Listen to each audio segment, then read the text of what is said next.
श्रीमद् भगवद गीता तृतीय अध्याय श्लोक संख्या 21 का कल हम लोग मनन कर रहे थे, जिसमें भगवान कहते हैं कि श्रेष्ठ पुरुष जैसा जैसा आचरण करता है वैसा ही दूसरे लोग भी करते हैं, और वह जो प्रमाण कर देता है दूसरे लोग उसी का अनुसरण करते हैं। अब यहाँ पे श्रेष्ठ पुरुष से क्या अभिप्राय हमने कल मनन किया था कि श्रेष्ठ पुरुष संसार में लोग उसको समझते हैं जो बड़े पद पर है, बड़ा संपन्न है और बड़ी उसके अंदर शक्ति है। पर यहाँ संत महात्मा बतला रहे हैं कि भाई श्रेष्ठ वो नहीं है, बल्कि श्रेष्ठ कौन है? जो भगवान ने जो मूल्य दिए हैं, जो वैल्यूज़ भगवान ने बताई हैं, जिससे जीव को सच्ची शांति और सच्चा आनंद प्राप्त हो सकता है, उन मूल्यों को जिसने धारण किया वही श्रेष्ठ है, क्योंकि वही उसका परमानेंट अचीवमेंट है। बाकी जो लौकिक उपलब्धियां हैं वो तो कुछ काल के लिए ही हैं, शरीर के साथ मिट जाती हैं, और वे उपलब्धियां रहने पर भी बाहर से वो उपलब्धि रहती है, लेकिन अंदर से अभाव मनुष्य का मिटता नहीं है, बल्कि उसका अहंकार और वासना बढ़ जाने से बड़ा पद मिला तो बड़ा अहंकार हो गया, संसार की ज़्यादा उपलब्धि हो गई तो और अधिक वासना बढ़ जाती है। तो ये बात भी बहुत कम लोगों को ध्यान नहीं जाता है इस बात का कि संसार का आश्रय जितना कम लेगा मनुष्य उतना सुखी होगा। जैसे हम अपने बारे में बतलाते हैं कि हमको ये बात समझ में आने लगी अब कि जितना शरीर का उपयोग करेंगे उतना शरीर स्वस्थ रहेगा। पहले हम सोचते थे जितना आराम करो उतनी बढ़िया बात है। भाई अपना काम अगर कोई नौकर चाकर कर रहे हैं, कोई भी कर रहा है, तो अपने को ज़रूरत क्या है? तो वो जो है शरीर को बिगाड़ने वाली दिशा है, बीमार करने वाली दिशा है। और शरीर को स्वस्थ रखने वाली दिशा क्या है कि अगर आप उठकर खुद पानी पी सकते हो तो दूसरे को क्यों बोलते हो? अगर आप अपना भोजन खुद बना सकते हो तो दूसरे से क्यों बनवाते हो? खास करके माताओं बहनों के लिए, बाकी तो हम विरक्त हैं तो हमारे लिए तो होता ही लागू है। तो जो काम आप अपना कर सकते हो वो आप दूसरे से क्यों करवाते हो? ऐसा करने से आपका शरीर धीरे धीरे अक्षम होता है, आपका शरीर स्वास्थ्य कमज़ोर पड़ता है, और आपके अंदर शारीरिक क्षमता होने पर भी मानसिक रूप से अक्षमता पैदा हो जाती है। मैंने एक किसी को देखा कि वो बैठे हुए थे, इंतज़ार कर रहे थे, किसी आश्रम की बात है कि आए तो कोई चाय पिलाए, जबकि पूरे आश्रम में घूमते फिरते सब करते हैं। क्यों? क्योंकि आदत पड़ गई अपने हाथ से अपनी चीज़ कोई करना ही नहीं। ऐसे ये एक प्रकार का हमको मालूम नहीं पड़ता, अनजाने में हम गुलाम होते हैं। अभी ये जो कोरोना और लॉकडाउन जो है, इसमें लोगों को एक नई चीज़ सीखने को भी मिली। अरे भाई, आप आर्थिक रूप से सक्षम हो पर फिर भी आप किसी को बुलाना नहीं चाहते हो कार्य के लिए। अब किसी को कार्य के लिए बुलाएंगे तो भाई डर रहता है इन्फेक्शन नहीं हो जाए, तो फिर क्या करना? आप खुद का काम खुद करना पड़ रहा है। तो खुद का काम खुद वही कर सकता है जो शारीरिक और मानसिक रूप से उसके लिए तैयार हो। शरीर को बिल्कुल आदत नहीं होगी तो भी काम नहीं कर पाएंगे, और शरीर को एनर्जी लेवल भी है, अपना स्वास्थ्य भी है, लेकिन मन को आदत पड़ गई है कुछ नहीं करने की, तो भी नहीं कर पाएंगे। तो जिन लोगों ने किया उनको समझ में आया कि अरे हम तो कर सकते हैं। तो हम आज ये भी आपको कहना चाहेंगे कि एक भगवान ने आपको मौका दिया ये देखने का कि आप कर सकते हो। अब आपको लगता है आप कर सकते हो तो कुछ न कुछ जितना कर सको करते रहो। क्यों? क्योंकि ज्ञान का कर्म से सीधा विरोध नहीं है। कर्म होता है शरीर के द्वारा, ज्ञान आपके स्वरूप की निष्ठा है। शरीर से कर्म होता रहे, आप आत्मभाव में बने रहो, बल्कि कर्म न करने का ज्ञान से जो है विरोध हो सकता है। कारण क्या? जब आदमी शरीर से काम नहीं करता है ना, तो मन से ज़्यादा करने लग जाता है। बैठा हुआ आदमी ज़्यादा सोचता है और व्यस्त आदमी नहीं सोचता है। अच्छा, आप खुद ही देख लो, आप जो भी लोग मॉर्निंग वॉक पे या जब भी वॉक पे जाते हों, तो वॉक करने के समय मन कम चलता है, और आप शरीर को चलता हुआ देखें साक्षी होकर के, अथवा मन ही मन मानसिक रूप से जप करें, तो जितना परफेक्ट जप आपका वॉक करते हुए होता है, कई बार आप देखेंगे उतना तो बैठ करके भी नहीं हो पा रहा। क्यों? शरीर तो बैठा हुआ लेकिन मन चल रहा है ऐसे। तो श्रेष्ठ पुरुष कौन है? श्रेष्ठ पुरुष वो नहीं है जो आलसी होता है, आलसी श्रेष्ठ नहीं होता है। श्रेष्ठ पुरुष वो नहीं होता है जो मन में किसी का गुलाम हो जाता है कि भाई इसके बिना मेरा नहीं चलता है। वो श्रेष्ठ पुरुष वो भी नहीं होता है जो अपने को अपने जो भी कुछ अनुकूलता है उसके पास है उसके अधीन कर ले। तो मेरे पास तो इतना धन है तो मैं मज़े से इसका भोग करूं। आप उसका भोग नहीं कर रहे, वही आपका भोग कर रहा है, अर्थात वो आपको कमज़ोर बना रहा है। आदमी को लगता है जब मेरे पास अनुकूलता, अब मेरे पास कार है तो मैं महाकालेश्वर दर्शन करने पैदल क्यों जाऊं, ऐसा लगता है। पर उसमें आपको कितने नुकसान होते हैं आप नहीं जानते। उसमें एक नुकसान तो ये होता है कि आपका तप कम हो गया। आप गाड़ी में बैठ कर गए तो आपको श्रम ही नहीं हुआ, पैदल चल के जाते तो श्रम होता। दूसरा आपका स्वास्थ्य लाभ, आप कुछ श्रम करेंगे तो स्वास्थ्य लाभ रहेगा, तो तप भी कम हो गया, श्रम भी कम हो गया। तीसरा ये है कि आपको निर्भरता हो गई, जब साधन नहीं होगा तो आप वो काम करेंगे नहीं, तो आप उसके अधीन हो गए। वो होगा तो आपने मतलब कंडीशन रख दी कि वो होगा तो हम कर सकेंगे। तो ये प्रसंगवश बात निकल आती है तो बताने में आता। हमारे पुराने महात्मा लोग कभी किसी की निर्भरता स्वीकार नहीं करते थे, एक अपनी मस्ती रखते थे। क्योंकि आदमी जब निर्भर जितना होता जाता है ना, उतना उतना वो अंदर ही अंदर से अपने अंदर कमज़ोर होता जाता है, गुलामी होती है उसकी। तो श्रेष्ठ पुरुष कौन है? तो बोले श्रेष्ठ पुरुष वह है जो किसी वस्तु, व्यक्ति, परिस्थिति को निर्भर तो दूर रहना, अपना मानता भी नहीं। ये मेरा है तो इसको मेरे लिए उपयोग करूं, बोले वो अपना मानता ही नहीं, किसी को नहीं मानता, किसी व्यक्ति को भी अपना नहीं मानता। हम लोग सोचते हैं भाई मेरा ये है तो मुझे क्या चिंता, कोई भी आपका बेटा हो, पति हो, पत्नी हो, तो कहते हैं कि वो संसार में किसी को अपना नहीं मानता, यहाँ तक कि देवी गुणों को भी अपना नहीं मानता। ये एक बड़ी महत्व की बात यहाँ कह गए हैं। ये बात रमन महर्षि ने कही है कि कंप्लीट सरेंडर क्या होता है, संपूर्ण शरणागति क्या होती है। तो शरणागति पूर्ण तब कहलाती है जब आप तन मन धन सब भगवान को अर्पित करें, लेकिन तन मन धन अर्पित करने वाला जो मैं है उसको भी अर्पित करें। अपना मैं अर्पित करने से अभिप्राय क्या है? तो कहते हैं कि आप अपने को कुछ माने नहीं, आप ऐसा मानते हैं कि मैं भक्त हूँ, मैं सेवक हूँ, मैं दास हूँ। तो ऐसा करके भी आप अपना अहम बचा करके रखते हैं। किसी रूप में भी मैं को बचाना नहीं है। जहाँ आपने मैं बचाया अपना, तो वही आपके बंधन का कारण बन जाएगा। श्रेष्ठ पुरुष कौन है? बोले श्रेष्ठ पुरुष वो है जो बातें नहीं करता। जैसे हम बातें कर रहे हैं तो बोले केवल बातें नहीं करता बल्कि आचरण भी करता है, क्योंकि आचरण के बिना वाणी प्रभावशाली नहीं होती है। और हमने कल ये भी बतलाया था कि वाणी से भी ज़्यादा प्रभावशाली आचरण है, और आचरण से ज़्यादा प्रभावशाली भाव है। भाव और संकल्प का बहुत प्रभाव पड़ता है।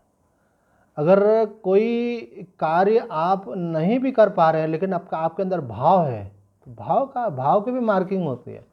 आप हो जाए भाई मैं बद्रीनाथ तो जा नहीं पा रहा हूँ, तो बोले भाव से चले जाइए। हमारे यहाँ तो मानसिक पूजा होती है, मानसिक पूजा का बहुत महत्व माना जाता है। जो आप शरीर से पूजा करते हो उससे भी अधिक महत्व मानसिक पूजा का होता है ऐसे, क्योंकि मन की पूजा में ज़्यादा एकाग्रता की अपेक्षा होती है। शरीर से आप करते हुए आपका मन कहीं भटका सकते हैं, लेकिन मन से करेंगे तो पूरी एकाग्रता करनी पड़ती है। इसलिए भाव का बड़ा महत्व है।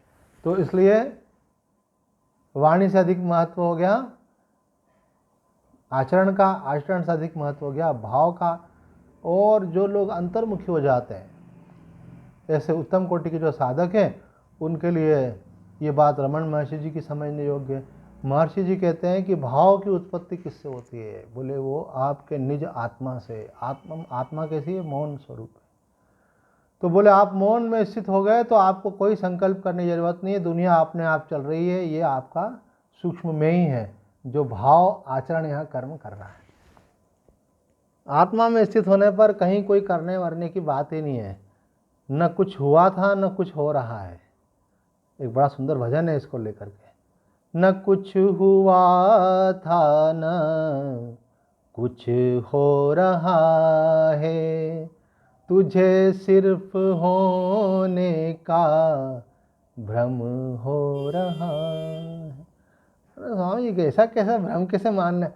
अरे रात्रि को कितना कुछ सपने में करते हो, होता है कुछ?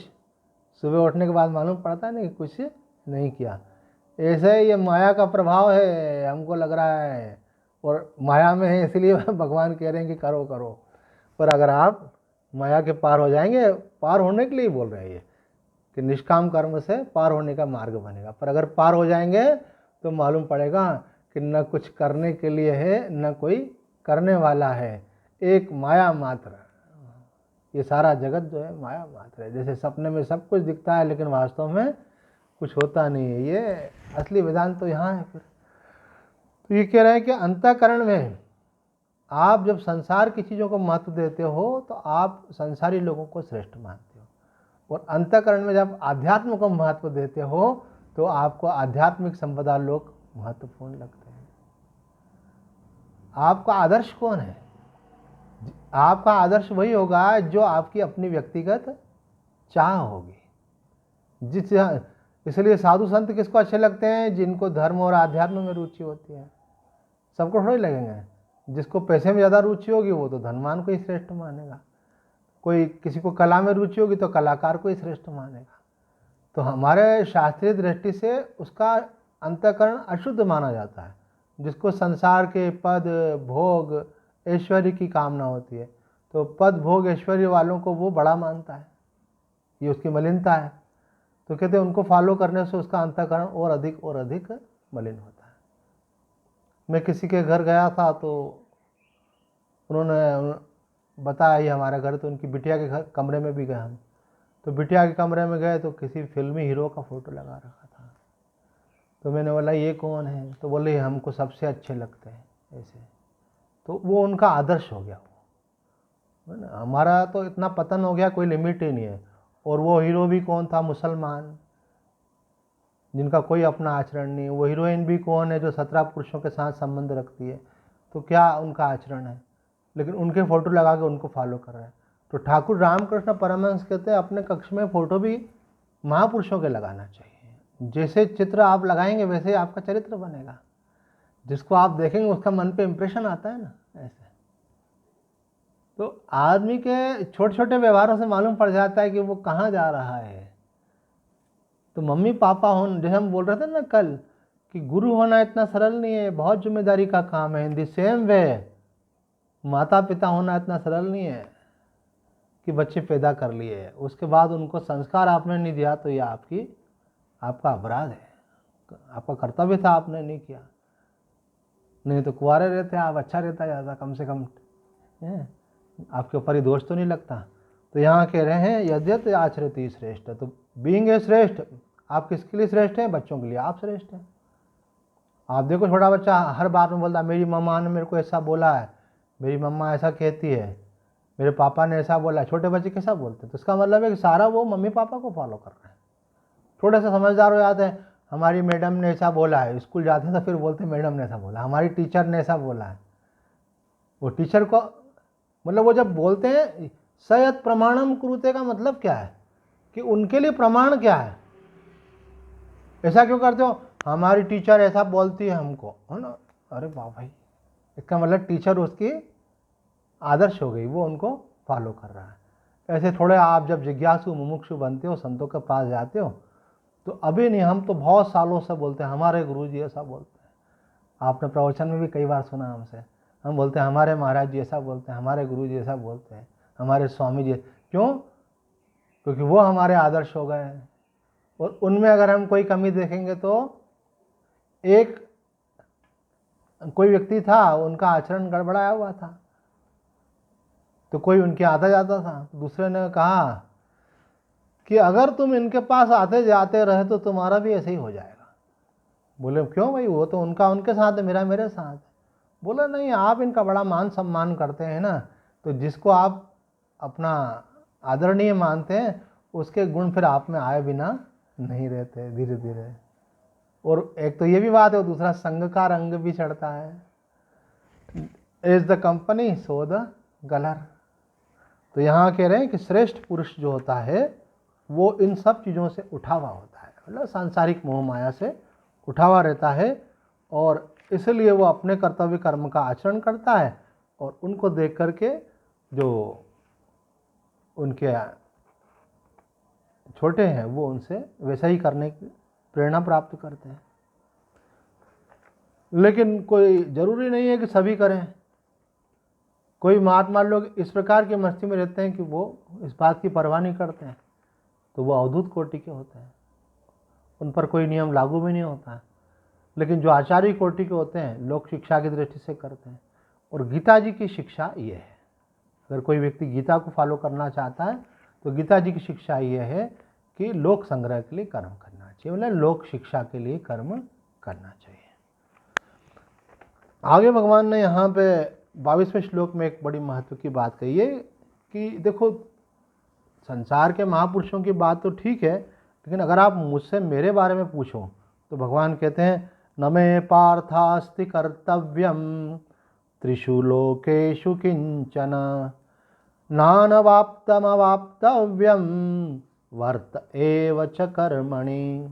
भगवान कह रहे हैं अर्जुन, मुझे तीनों लोकों में कुछ भी कर्तव्य नहीं है। कर्तव्य उसके लिए होता है जिसके लिए प्राप्तव्य हो। तो भगवान बोल रहे हैं मेरे लिए तीनों लोकों में कुछ भी कर्तव्य नहीं है, और ना कोई प्राप्त करने योग्य अप्राप्त वस्तु है। संसार में ऐसी कोई वस्तु नहीं है जो मुझे अप्राप्त हो। भगवान के लिए सब चीज़ें सदा उपलब्ध हैं, क्योंकि मैं षड्वैश्वर्य संपन्न आप्त काम हूँ और फिर भी मैं कर्म करता हूँ। भगवान बोले अच्छा तुम चलो ठीक है, किसी के लिए मान भी लो कि उनका कोई हिडन एजेंडा हो सकता है ना, कि ये कर्म कर रहे हैं तो इसके पीछे इनकी कोई सूक्ष्म वासना हो सकती है, लेकिन मेरे बारे में तो कॉन्सेप्ट क्लियर होना चाहिए। भगवान कह रहे हैं कि मुझे क्या है, मुझे किस चीज़ की कमी है, मैं तो सबको देने वाला हूँ। दाता एक राम, भिखारी सारी दुनिया। तो चलो संसार में तो कोई बोले मुझे कुछ नहीं चाहिए, तो भी हो सकता है कि सूक्ष्म में उसकी कोई वासना हो, उसको वो चाहिए। लेकिन भगवान बोल रहे हैं मुझे तो तुम अच्छी तरह समझ सकते हो, मुझे कुछ भी नहीं चाहिए। और मुझे अप्राप्त क्या है, भगवान के लिए कुछ भी अप्राप्त नहीं, क्योंकि सब कुछ भगवान के अंदर ही है, और उनके एक संकल्प मात्र से सब कुछ प्रकट और लुप्त होता है। वो जो चाहे वो प्राप्त है उनको। भगवान कुछ भी अप्राप्त नहीं है का मतलब ये है कि भगवान षड्गुण ऐश्वर्य संपन्न है, उनको सब कुछ, चाहे श्री चाहिए चाहे ऐश्वर्य चाहिए, सब कुछ उनके अंदर है। वो क्या है, अपनी पूर्णता के साथ उनके अंदर है, समग्रता के साथ उनके अंदर है। और उसके बाद भी भगवान कर्म कर रहे हैं। भगवान कहते हैं फिर भी मैं कर्म वर्त एव च कर्मणि, उसके बाद भी मैं कर्म कर रहा हूँ, तो फिर बाकी लोगों को तो करना ही चाहिए। यहाँ पे जो महात्माओं ने व्याख्या की उसमें एक बात कही है कि अपने लिए कोई कर्तव्य न होने पर भी भगवान दूसरों के हित के लिए ही अवतार लेते हैं। दो प्रकार के लोग होते हैं, जैसे मानो एक व्यक्ति कोई जेल में जाता है तो किस लिए जाता है, जब कोई अपराध किया हुआ तो जाता है। हमारे एक स्वामी जी आते थे, अभी शरीर पूरा हो गया उनका, उनका नाम ही था जेलर स्वामी, क्योंकि वो जेलर थे अपने पूर्व आश्रम में। तो जेल में लोग जाते हैं जब कोई अपराध करते हैं तो, और वो जेल में जाते थे जेल की व्यवस्था बनाने के लिए। तो ये संसार एक जेल है, मनुष्य यहाँ पे आता है उसको कर्म काटने पड़ते हैं। यहाँ पे मनुष्य नहीं चाहे तो भी उसको जीवन में कब कौन सा संकट आएगा उसको मालूम नहीं है ना। आए दिन सुनते रहते हैं जरा से, अरे इनको ऐसा हो गया, अरे इनको ऐसा हो गया, तो आदमी को डर लगा रहता है कहीं मुझे नहीं हो जाए, और हुए बिना रहता नहीं, सब किसी को कुछ चलता ही रहता है। तो प्लस तो है, माइनस भी जीवन में चलता रहता है। लेकिन भगवान संसार में इसलिए थोड़ी आते हैं उनको कोई कर्म काटने के, प्रारब्ध काटना। कई लोग सोचते हैं कि भगवान भी आए तो उनका भी कोई कर्म होगा, इसलिए बोले भगवान का कोई कर्म नहीं है। भगवान तो आपको रास्ता दिखाने के लिए आए हैं। कोई जेलर साहब को एक सिविल ड्रेस में देख ले जाता हुआ अंदर, तो बोला अरे कोई इनका रिश्तेदार अंदर बंद होगा, अथवा कोई पुलिस वाला साथ जा रहा है तो सोचेगा शायद इन्होंने भी कोई अपराध किया होगा, लेकिन वो केवल वहाँ की व्यवस्था देखने के लिए जा रहे हैं। तो भगवान जो है अपने लिए कोई कर्तव्य नहीं होने पर भी दूसरों के लिए अवतार लेते हैं, लोक कल्याण के लिए भगवान अवतार लेते हैं। एक बात यहाँ पर और कही गई है कि गंभीरता पूर्वक विचार करने से मालूम पड़ता है कि जैसे भगवान के लिए कोई कर्तव्य नहीं है, उसी प्रकार हमारे लिए भी कोई कर्तव्य नहीं है। हम भी अगर विचार करेंगे तो मालूम पड़ेगा कि हम मान करके शरीर से जुड़ गए, मान करके जीवत्व से जुड़ गए। हम हमारे नित्य शुद्ध बुद्ध स्वरूप में जो है मुक्त ही हैं, सब कर्तव्यों से परे ही हैं। लेकिन जहाँ जहाँ हमने तादात्म्य किया है वहाँ वहाँ हमको उपाधि के अनुसार कर्तव्य लग जाता है। स्वधर्म की व्याख्या करते हुए हमारे वृंदावन वाले स्वामी अखंडानंद जी महाराज कहते हैं कि स्व का अर्थ क्या होता है? स्व का अर्थ होता है आत्मा। आत्मा में कुछ करना नहीं है, इसलिए आपको पूर्ण विश्राम की स्थिति है। लेकिन जैसे ही स्व तादात्म्य करता है कि मैं मम्मी हूँ तो मम्मी का कर्तव्य लागू हो जाता है। आप बोलते हैं मैं पापा हूँ तो पापा होने के कारण बच्चों का कर्तव्य। आप बोलते हैं मैं पत्नी हूँ तो पति के लिए आपका कर्तव्य हो जाता है। आप बोलते हैं मैं पति हूँ तो पत्नी के लिए कर्तव्य शुरू हो जाता है। तो जैसे ही कोई आप उपाधि धारण करते हैं, जैसे ही आप कुछ बनोगे तो फिर जिम्मेदारी आ जाएगी आपके ऊपर। एक बार एक गुरु शिष्य जो है नर्मदा भ्रमण पर निकले, तो चलते गए, अब एक जंगल में पहुंच गए। रात्रि का समय हो गया, शाम का समय हो गया। तो गुरुजी ने कहा बेटा आप यहाँ विश्राम करते हैं। तो शिष्य ने कहा कि गुरुजी यहाँ कैसे विश्राम करेंगे, आप देखो कई बिच्छू दिख रहे हैं इधर उधर। उन्होंने बोला बेटा बिना कारण कोई किसी को काटता नहीं, और शांति से बैठ जाओ, अपना भजन करो ऐसे। अब गुरुजी तो भगवत प्रेमी थे, शरीर को प्रारब्ध में छोड़ा हुआ था, इसलिए भय नहीं लगता है। देखो ज़्यादा भय भी उनको ही लगता है जो देह भाव में रहते, ये भी बता देते हैं आपको। ये जो है ना, लोग बोलते हैं कि स्वामी जी हमारी स्थिति क्या है, आपकी स्थिति तो भगवान आपको टेस्ट करवाते रहते हैं। अभी कोरोना आया था, किसको कितना डर लग रहा था। तो जो जितना देह भाव में रहता है उसको उतना अधिक डर लगता है, क्योंकि मरेगा कौन ना। आपसे पूछा आत्मा मरेगी कि शरीर मरेगा? बीमारी किसको लगेगी, आत्मा को लगेगी कि शरीर को लगेगी? तो बोले इसका मतलब क्या स्वामी जी सावधानी नहीं रखना चाहिए? अरे कौन मना कर रहा है, वो तो व्यवहार की दृष्टि से है, लेकिन हम मन की बात कर रहे हैं। जब आपका मन में ये संस्कार होता है कि मैं शरीर हूँ, ऐसा गहरा, तो गहरा संस्कार अर्थात ये अज्ञान गहरा बैठा होता है, तो आप उतने भयभीत होते हैं, उतने आशंकित होते हैं। तो आप भयभीत और आशंकित ज़्यादा हैं, इसका मतलब ज़्यादा देह भाव है। छोटे बच्चे को लगता है कि भय, क्योंकि उसको देह का ख्याल ही नहीं रहता है। उसके मम्मी पापा अरे बेटा बाहर खेलने नहीं जाना, ये नहीं करना, किसी से बात नहीं करना, उसको ख्याल ही नहीं रहता है। अब बोलेंगे ना अबोध है वो, बोले हाँ अबोध होने के कारण भी हो रहा है उसको, लेकिन ऐसा ही सबोध होने पर भी हो जाए तो इसका मतलब ये है कि आपका देह भाव कम हो गया है। जब देह भाव शून्य हो जाएगा तो आप अपने देह की चिंता नहीं कर पाएंगे। सावधानी रख सकते हैं लेकिन ज़्यादा चिंता नहीं कर पाएंगे। तो यहाँ कह रहे हैं गंभीरतापूर्वक विचार करो कि आप कौन हो। तो स्व आत्मा है, और आत्मा का कोई बंधन नहीं है, वो मुक्त नित्य शुद्ध बुद्ध मुक्त है, और उसका कोई कर्तव्य नहीं है क्योंकि वो पूर्ण है, इसलिए उसको कुछ चाहिए नहीं। तो इतने बढ़िया पूर्ण भगवान ने हमको बनाया हुआ है, और हम ये थोड़ा सा अपने अहंकार में आकर के, थोड़ा जीव भाव में आकर के, मन से जुड़ कर के हम कहाँ चले गए, बंधन में चले गए। तो इसीलिए हमारे लिए कर्तव्य हो गए। तो भगवान बोले मेरे लिए कोई कर्तव्य नहीं है। तो जो जिसका फॉलोअर होता है ना, धीरे धीरे वो भी वैसा हो जाता है। अगर आप भगवान के भक्त हैं तो धीरे धीरे फिर आप भी क्या होना, मेरे लिए भी कोई कर्तव्य नहीं है ना। जो छोटे बच्चे होते हैं ना, उनकी मम्मी कुछ बोले तो धीरे धीरे वो देखते हैं, फिर वो भी वैसे ही बोलने लग जाते हैं। तो अगर आप भगवान के भक्त हैं, भगवान बोलते हैं मेरे लिए कोई कर्तव्य नहीं है, तो आप बोलो मेरे लिए भी कोई कर्तव्य नहीं है। भगवान मुस्कुरा के पूछेंगे क्यों भाई तेरे लिए क्यों कर्तव्य नहीं है? बोले आप बताओ आपके लिए क्यों नहीं है? तो भगवान बोलते हैं कि मैं सब संसार के बंधनों से परे आत्मानंद में स्थित हूँ। तो भगवान यहाँ पे भक्त भी कहता है कि भगवान मैं भी आपका भक्त हूँ, मैं भी शरीर और मन और संसार की मोह माया से अलग नित्य शुद्ध बुद्ध मुक्त आत्मस्वरूप हूँ, इसलिए मेरा भी कोई कर्तव्य नहीं है। देखो कर्तव्य के प्रसंग में भी व्याख्या में महापुरुष अकर्तव्य की बात बता रहे हैं कि आप कर्तव्यों से परे भी हो, ये कर्तव्य भी आप पर क्यों आए हैं ये भी बता दिया। और जब तक आप उस स्थिति को उपलब्ध नहीं होते हो तब तक तो आपको फॉलो करना ही चाहिए। भगवान कहते हैं वर्त एव च कर्मणि। बड़ी मज़े की बात यह है कि कुछ भी मेरा कर्तव्य नहीं होने पर भी मैं अच्छी प्रकार से, यहाँ पे देखो शब्दों का प्रयोग किया है, मैं उत्साह तत्परता पूर्वक आलस्य रहित होकर सावधानी पूर्वक सांगोपांग कर्तव्य कर्मों को करता हूँ।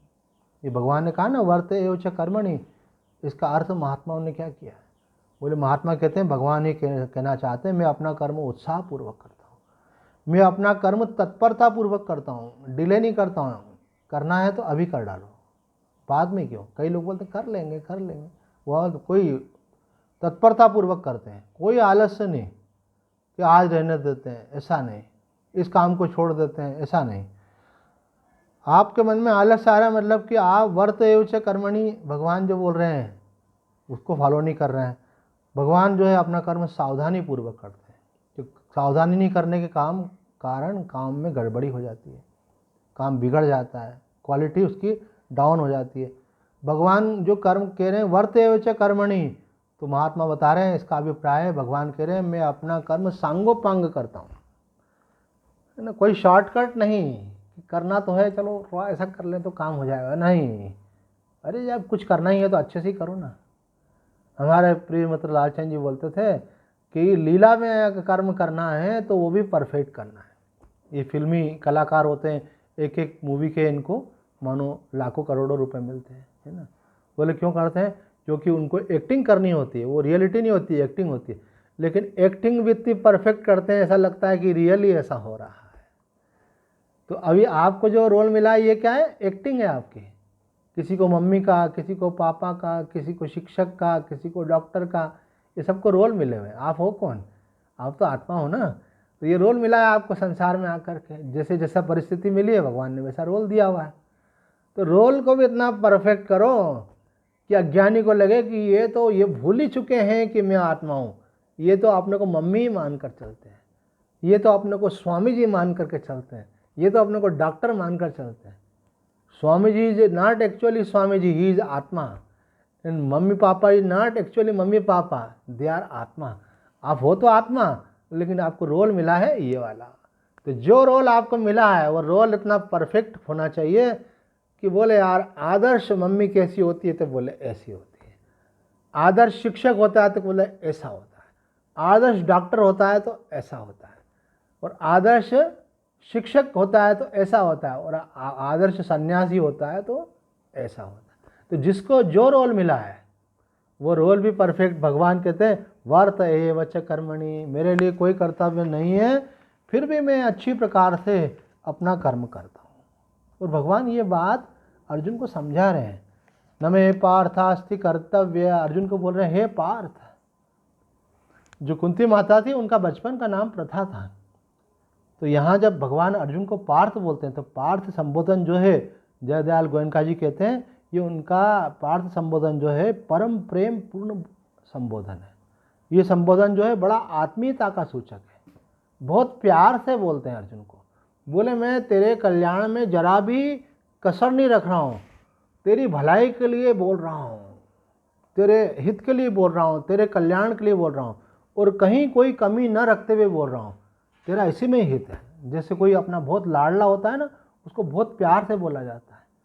तो भगवान यहाँ पे अर्जुन को जब पार्थ बोलते हैं तो उनके अंदर से वो लाड और प्यार आ रहा है। तो ये भगवान जो है इतना लाड प्यार पूर्वक अर्जुन के माध्यम से हमको ही बोल रहे हैं। अर्जुन को इतना समझाना नहीं था, वो तो शॉर्ट में थोड़ा सा बोल समझ जाता, लेकिन भगवान को हम सबको समझाना। तो एक बात और भी समझें, ये बात हमको पूज्य स्वामी कृष्णानंद जी ने समझाई थी कि गुरु और शिष्य का जो संबंध होता है वो हेड टू हेड नहीं होता है, हार्ट टू हार्ट होता है। हम स्वामी जी को बहुत सुनते थे, उनसे बहुत मार्गदर्शन लेते थे, तब तक हमने दीक्षा भी नहीं ली हुई थी। उस समय की बात बता रहे हैं, संन्यास तो दूर रहा, दीक्षा भी नहीं हुई थी। तो स्वामी जी कहते थे, हमने स्वामी जी को बोला हम आपसे दीक्षा लेना चाहते हैं। उन्होंने कहा मैं तो शिष्य बनाता नहीं हूँ, पर मेरे पास जो ज्ञान है वो सब बताऊंगा, मेरा अनुभव भी बताऊंगा, मेरे पूरा तुम्हारे प्रति प्यार भी रहेगा, पर मेरा अपना एक है, मैं नहीं देता दीक्षा। मैंने कहा ठीक है स्वामी जी, आप जब सब कुछ अपना दे रहे हैं तो दीक्षा से क्या मतलब है? दीक्षा तो एक बाहरी स्टैंपिंग है, और अगर बाहर से स्टैंप लगा दो और अंदर वाली चीज़ अप्लाई नहीं करो तो फिर क्या फ़ायदा? तो स्वामी जी अंदर का सब कुछ देने को तैयार। तो स्वामी जी ये वाली बातें कहते थे कि गुरु और शिष्य। हम पूछे स्वामी जी कि किसी महात्मा को गुरु बनाना हो तो किस बात का ध्यान रखना चाहिए? गुरु कौन होता है, तो इस बारे में भी हमने बहुत चर्चा की थी। हमने तो साधना संबंधी बातें तो की, लेकिन उसमें प्रवेश करने के पहले भी बहुत प्रश्न, हमारे मन में प्रश्न बहुत आते थे। एक महात्मा तो हम बोलते तुम्हारा नाम प्रश्नानंद रख देना चाहिए बोले बहुत प्रश्न पूछते हो तो हमने उनसे पूछा कि गुरु कब धारण करना चाहिए, गुरु किसको धारण करना चाहिए, गुरु कौन होना चाहिए, गुरु के साथ संबंध कैसे होना चाहिए, गुरु की पहचान क्या है। तो स्वामी जी ने सब प्रश्नों को उत्तर दिए, क्योंकि महापुरुष थे वो, तो उनको सब कुछ ज्ञान था, अनुभव था। तो स्वामी जी ने ये बात कही कि गुरु शिष्य का संबंध हार्ट टू हार्ट होता है। ये प्रसंग के अनुकूल बात निकली, इसलिए एक्सप्लेन किया आपको। हृदय का संबंध होता है। यदि आपका आपके गुरु के साथ प्यार नहीं होगा तो आप उनकी शिक्षाओं को जीवन में नहीं उतार पाएंगे। कई लोगों का होता है बौद्धिक रूप से जुड़े रहते हैं, ये बात बहुत बढ़िया बोली इसलिए आप मुझे अच्छे लगते हो, मैं आपकी इस बात को फॉलो करूँगा क्योंकि ये शास्त्रोक्त है, ये लॉजिकल है ना, और ये आज की परिस्थिति के अनुकूल है, बहुत जम रही है आपकी बात। लेकिन उनका इमोशनल रिलेशनशिप नहीं रहता है। तो यहाँ भगवान ने जो पार्थ शब्द का प्रयोग किया, इसकी व्याख्या में ये बात कही जा रही है कि भगवान शिक्षक हैं, अर्जुन के हैं, आपका भी कोई न कोई गुरु होगा। तो जो भी आपका गुरु है उनके साथ आपका भावनात्मक संबंध होना चाहिए। बोले हम आपका ज्ञान तो लेते हैं लेकिन हमको आपसे मतलब नहीं है, तो बोले फिर ज्ञान कैसे ले पाओगे आप। पूज्य स्वामी जी ने एक बात तो ये की थी कि गुरु शिष्य का संबंध हार्ट टू हार्ट होता है, हेड टू हेड नहीं। मतलब उनके विचार आपको जमते हैं इसलिए आप उनके शिष्य बन जाएं, ऐसा नहीं है, बल्कि आपको वो अच्छे लगते हैं इसलिए आप उनके शिष्य। आपका प्यार का संबंध होना चाहिए, प्रेम का संबंध होना चाहिए, अपनापन का होना चाहिए। तो जब आपके अंदर वो वाली भावना होती है तो उनकी शिक्षाओं को आपको फॉलो नहीं करना पड़ता है, वो आपके अंदर आसानी से उतर जाती हैं। जैसे बच्चा मम्मी की बातों को लॉजिकली सोच करके फॉलो नहीं करता है, मम्मी ने ऐसा कहा तो इसमें मेरी भलाई है, मम्मी मेरी हितैषी है इसलिए मुझे करना है, ऐसा नहीं। मम्मी मेरी है, मेरी मम्मी ने मेरे को ऐसा बोला है, आप समझे इस बात को। तो जहाँ अपनत्व होता है, प्रेम होता है, वहाँ ज्ञान आसानी से हृदय में उतर जाता है। भगवान यहाँ अर्जुन को प्रथा शब्द से, पार्थ शब्द से संबोधित कर रहे हैं।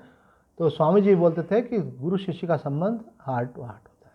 दूसरी एक बात प्रसंग के अनुकूल है तो वो भी बोल देते हैं कि स्वामी जी ने एक बात कही कि न कुछ पढ़कर सीखा। स्वामी जी के शब्द हैं, स्वामी कृष्णानंद जी महाराज के, न कुछ पढ़कर सीखा, न कुछ सुनकर सीखा, जो कुछ सीखा किसी का होकर सीखा। बोले जब आप किसी महापुरुष को, किसी संत को, किसी ज्ञानी को, किसी तत्वज्ञ को, है ना, आप जब अपना गुरु मान लेते हैं, अपना आदर्श मान लेते हैं, तो फिर क्या होता है, उनका जीवन आपके जीवन में बिना ही प्रयास के स्वतः ही उतरता चला जाता है। जो आप देखेंगे उनके अंदर वो आपको करने का मन अपने आप होने लगेगा, वो किए बिना आप रह नहीं पाएंगे। वैसा करने में आपको बहुत आनंद का अनुभव होगा, नहीं करने में तकलीफ होगी, और वैसा करना आपके लिए बहुत सहज स्वाभाविक होगा। आप देखते ही हैं ना, छोटा बच्चा वैसा अपने आप करने लगता है जैसे उसके पापा अगर एक गिलास पानी पीते हैं तो आधा पिएंगे और आधा रख देंगे। अब आप थोड़े दिन बाद देखोगे वो अपने पापा को देखता रहता, फिर वो भी ऐसे ही करता, आधा गिलास पानी पिएगा आधा रख देगा। अरे भाई पीना है तो पूरा पी ले। तो वो उसको मालूम नहीं है कि आधा छोड़ना उचित है कि अनुचित है, वो अपने पापा को देखता है इसलिए वो भी करने लगता है। क्यों? उसके लिए उसके पापा ही आदर्श हैं उसके। तो इस बात को भी आप समझें कि जिनके प्रति आपकी श्रद्धा होती है, जिनके प्रति आपका सम्मान होता है, उनसे आप सुनेंगे तो आपको बहुत जल्दी लाभ मिलेगा। और जिनसे आपके बौद्धिक संबंध होते हैं, यार मुझे ये आदमी की बातें जमती है, बोले आदमी जमता है, बोले आदमी से क्या मतलब, बोले नहीं यहाँ ये कोई फिजिक्स केमिस्ट्री की बात नहीं हो रही है, मैथमेटिक्स बायोलॉजी की बात नहीं हो रही है, नहीं कॉमर्स आर्ट्स की बात नहीं हो रही है, जीवन जीने की कला है, ये अनुभूति की कला है। तो इसमें आप सामने वाले के साथ, इसलिए हमारे यहाँ ये कहा है ना कि श्रोत्रिय ब्रह्मनिष्ठ गुरु होना चाहिए। केवल श्रोत्रिय नहीं कहा, ब्रह्मनिष्ठ भी कहा।